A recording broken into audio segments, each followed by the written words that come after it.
huwa haya single out mtu mmoja mmoja, lakini muhusika anakuwa anajijua kwenye nafsi yake kwamba hapa nasemwa mimi.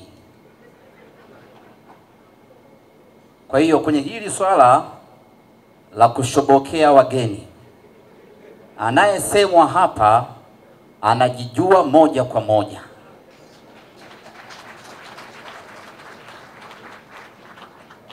Kwa protokoli za kiwaziri na kiserikali, Dr. Ndumbaro hawezi kumtaja mtu kwa timu yake au kwa jina.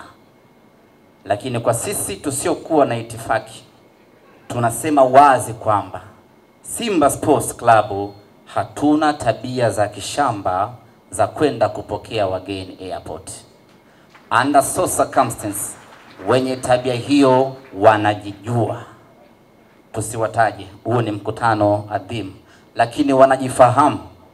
Na sio zamani, ni kipindi hiki cha karne ya 21 walifanya mambo hayo ya aibu, na wangeendelea kufanya kama sio kusimangwa.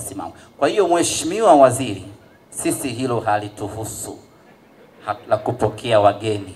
Sisi tangu zamani tulikuwa busy tukipigania klabu yetu. Lakini vile vile tunashukuru Mheshimiwa Waziri kwa kujinasibu wazi kwamba wewe ni mnyama.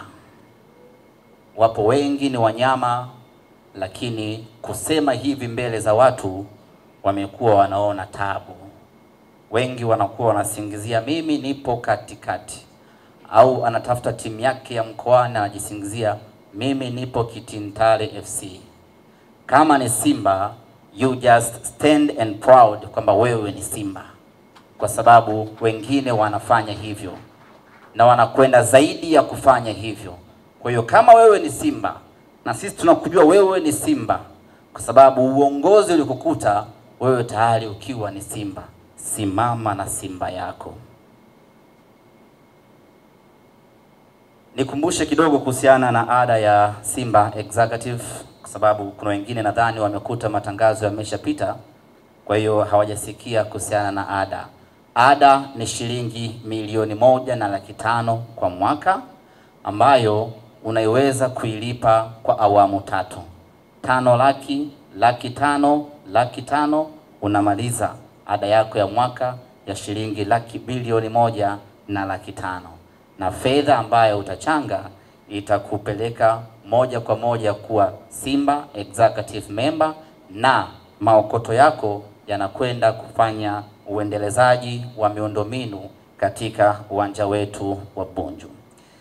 Kwa sasa ni mkaribishe CEO wa klabu ya Simba ndugu Imani kwa ajili ya kulaunch Simba Executive. Baada hapo tuendelee na ratiba nyingine.